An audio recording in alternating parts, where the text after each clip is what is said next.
자, 여러분 반갑습니다. 대기업에서 기업들의 은밀한 속사정을 전달해드리는 대기업 멘토 황홍준입니다. 자, 오늘은 포스코 스틸리온에 대해서 얘기를 할 건데 전체적으로 이 그룹 자체가 ESG, 즉 지속가능 경영, 얼마나 그린하게 회사를 운영을 하느냐, 이것에 대해서 얘기가 정말 많았습니다. 그래서 타격을 받았던 게 이 유럽 시장에서 나왔던 불편한 보고서, 이것에 상당히 포커스를 많이 봐야 된다라고 이제 정할 수 있고, 기후 솔루션 기준 미달 평가로 이어졌던 외국인 보유율 하락 추세가 가장 큰 원인이었습니다. 자, 이 두 가지 주제의 핵심을 다룰 건데, 저는 개인적으로 이 외국인 보유율이 하락이 가장 큰 타격을 줬던 거라고 생각을 하고 있는데, 왜 이렇게 나왔는지 그 속사정에 대해서 한번 알아보겠습니다.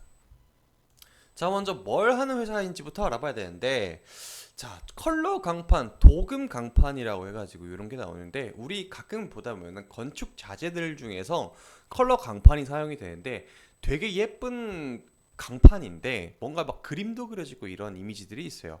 그게 컬러 강판이라고 부르고, 도금 강판은 그 그림 없는 거, 단단한 철덩어리를 말하는 겁니다. 이런 거 보통 어디 있을까요? 뭐 여러 가지에 많이 쓰이겠죠. 가장 큰 매출처는 자동차에 들어가거나 건축 자재에 들어가는 게 보편적인 상황인데, 지금 보시면은 포스코 스틸리온 자체의 영업의 구조는 이런 식으로 가져갑니다. 일단은 이 두 가지 사업만 단일로 하고 있고, 도금과 컬러 강판을 하고 있는데, 중요한 포인트가 여기서 나와요, 여러분들. 지금 2023년도랑 2022년도를 보게 되면은 상당히 매출의 규모가 줄어든 거를 확인을 할 수가 있습니다. 이것은 뒤에서 한 번 더 다룰 텐데, 여러 가지 이유들이 있었어요.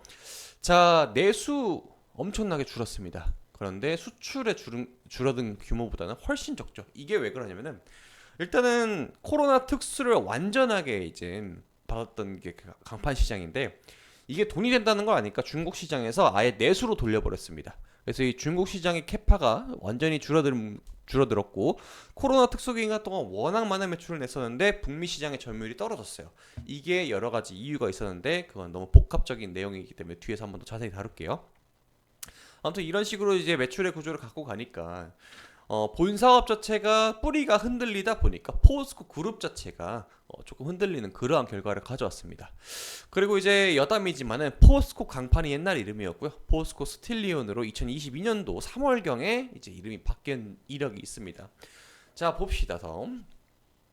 그러면은 이제 생산량 자체가 줄어들었다라고 보고 있는데, 이거는 살짝 조금 오래 들어오면서 회복을 하고 있는 추이긴 합니다. 그런데 이제 안 사가니까 문제인 건데, 아이러니하죠. 뭔가 이제 반대가 되는 내용입니다. 아니, 생산량 자체는 보시다시피 그렇게 막 둔화했던, 이건 당연히 코로나 특수 기간 때 피크를 쳤던 거고, 그 이후에 줄어들다가 다시 올해부터 이제 다시 회복하는 듯한 모습을 보여주고 있고, 한국 철강협회 들어가서 제가 확인을 해본 결과 2024년도 1월부터 점진적으로 회복을 하고 있습니다. 그럼 주가 또한 같이 동반 상승을 해야 되는데, 그간에 너무 피크 쳤던 게 고점이어서 그런 건지, 아니면은 또 다른 이유가 있는 건지 회복을 못하고 있습니다. 그런데 또 다른 이유가 있었죠. 왜 그러냐? 일단은 가장 강력했던 시장이었던 중국의 내수화로 인해서 수출이 감소가 이루어졌습니다. 제가 지금 보여드리는 표는 과거에 어떻게 데이터가 나왔는지였는데, 지금 보시면 2010년부터 2019년 그리고 지금까지의 데이터입니다. 여기 보시게 되면 중국 시장이 18위에 위치합니다. 과거에는 가장 강력했던 시장이었는데, 현재는 내수화로 인해서 점점 줄어들었고, 거기서 더 이번에 미국에서의 매출이 천천히 줄어들고 있어요. 미국에서의 북미 시장의 점유율이 줄어들고, 재미있었던 거는 폴란드 시장입니다. 요즘에 이제 방산 관련해서 얘기가 상당히 많죠. 폴란드와 멕시코, 인도 이 국가들에서 지금 많이 찾아가고 있습니다. 캐파를. 근데 중요한 거 여러분들, 북미도 그냥 저장이고 중국은 뭐 어쩔 수 없이 손을 떠났고, 그러면 우리가 공략해야 될 게 뭐죠? 호주랑 유럽 시장입니다. 자, 지금 보게 되면 호주 시장에 대한 점유율이 대동소이합니다. 그렇게 막 늘어나지도 않고 증가하지도 않고 애매한 상황이고, 폴란드를 제외하고는 지금 유럽 시장의 점유율이 되게 적어요. 근데 강판 시장이, 우리 지금 가장 큰 캐파를 갖고 있는 게 동국제강을 예를 들면은, 동국제강의 유럽 캐파도 줄어들고 있는 추세입니다. 그 분명한 이유가 있을 텐데, 외국인 투자자들의 지분 감소가 가장 큰 원인이었습니다. 그러면 이제 외국인 투자자들한테 도대체 무슨 영향이 있었길래 이제 투자의 매력도가 떨어졌느냐를 보게 되면, 이 아리따운 여성분이 로베코라고 네덜란드의 자산 운용사입니다. 이 친구들이 운영하는 기금의 자금의 규모가 262조 원입니다. 어마무시하죠.